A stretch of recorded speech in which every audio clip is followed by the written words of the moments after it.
हेतू आहे। या भागामध्ये काम करत असताना कार्यकर्ता म्हणून आपल्या सगळ्यांचा स्नेह आणि प्रेम वर्तमानपत्राचे प्रतिनिधी म्हणून नव्हे, एक कार्यकर्ता म्हणून तुम्ही या सगळ्या लोकांनी मला जवळून बघितलेलं आहे।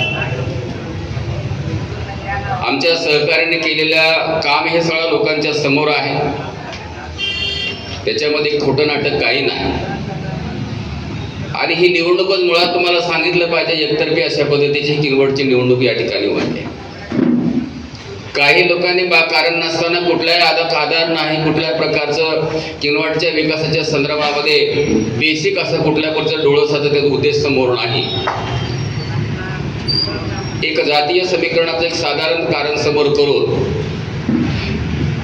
कॉस्मोपॉलिटन अशा पद्धतीचं असणारा वातावरण शहरामधलं आहे, ते गढूळ करण्याचं काम या निवडणुकीच्या माध्यमातून या ठिकाणी केल्या जाते। हे अतिशय माझ्यासारख्या संवेदनक्षम कार्यकर्त्याला वेदना द्यायच्या गोष्टी आहेत। असो, त्यांना जे वाटते त्यांनी केलं पाहिजे, परंतु या शहराचा एक नागरिक म्हणून, या भागाचा लोकप्रतिनिधी म्हणून आम्ही युतीच्या माध्यमातून जे काही एक नगरसेवक आणि 21 नगरसेवक युतीच्या माध्यमातून या ठिकाणी उमेदवार केलेले आहेत। 5 वर्षांमधले जे केलेल्या कामाचं नवीन बांधकाम या ठिकाणी निर्माण करण्याचं काम चालू आहे।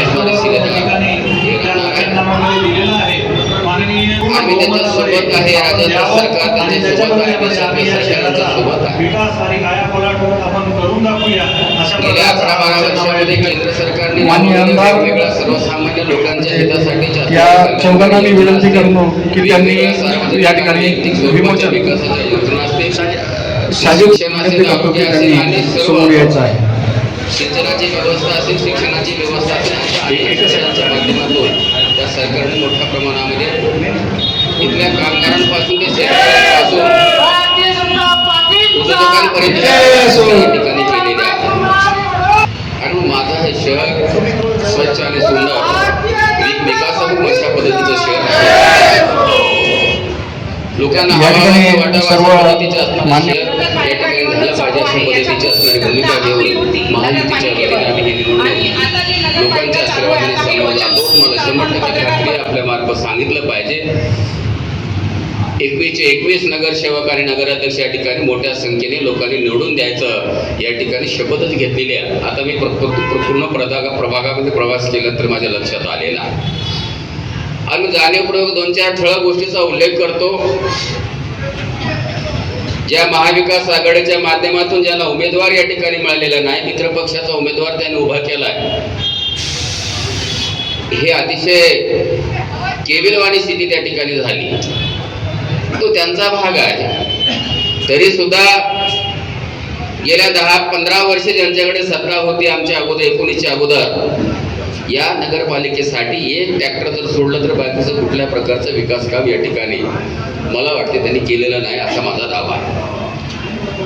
परंतु एक मात्र निश्चित तुम्हाला तुमच्या माध्यमातून मी इथल्या जनतेला सांगू इच्छितो, 1993 ते 95च्या कालावधीमध्ये जो काही 17-18 महिन्याची कालावधी माझी या ठिकाणी आमदार म्हणून काम करण्याची संधी मिळाली, त्यावेळेस तत्कालीन परिस्थितीमध्ये मी नगरपालिकेमध्ये फक्त एकमेव माझा नगरसेवक होता। मी असं कधी दुधाभाव केला नाही की नगरपालिकेमध्ये माझा एकच नगरसेवक आहे, तो प्रकाश नगराळे नावाचा। आपण काय घेणं देणं नगरपालिकेचे कशासाठी करायचं आहे? परंतु आम्ही जाणीवपूर्वक ठरवलं की माझं गाव आहे, माझं परिसरामधलं असणारी नगरपालिका, माझी नगरपालिका, गावामध्ये मी राहतो, इथलं पाणी पितो, इथल्या लोकांशी माझे संबंध आहेत आणि माझं गाव विकसित झालं पाहिजे अशा पद्धतीची भूमिका घेऊन त्या काळामध्ये नगरपालिकेच्या बिल्डिंगसह छत्रपती शिवाजी महाराज मंगल कार्यालयासह 2 बँकेच्या बिल्डिंगी, यशवंतराव चव्हाण पालिका बाजार, तहसीलच्या समोरचे असणारे पालिका बाजारचे कमर्शियल गाळे, अंतर्गत असणारे रस्ते, अग्निशामक दल, अशा वेगवेगळ्या विपुल प्रमाणामध्ये काम आम्ही या ठिकाणी केलं। एवढंच नव्हे तर नागझरीसारख्या इथून जवळपास 7 किलोमीटर दूरवरून किनवटसारख्या आमच्या शहरामधल्या लोकांना भीषण पाणी टंचाई असताना त्याच्यातून त्यांना पाणी टंचाई भासू नये म्हणून नागझरीच्या आडावर त्या काळामध्ये 7.5 कोटीची आम्ही पाणी पुरवठ्याची योजना आणली। तीच योजना आजही कार्यान्वित आहे। आणि तब्बल 28 वर्षाच्या नंतर या ठिकाणी मला या भागाचं नेतृत्व करण्याची संधी दिली. योगायोगाने या ठिकाणी भारतीय जनता पार्टीची सत्ता नगरपालिकेमध्ये होती. अनायास मला त्यांना मदत करणं ही माझी गरज त्या ठिकाणी झाली आणि राज्यामध्ये आमचं सरकार होतं.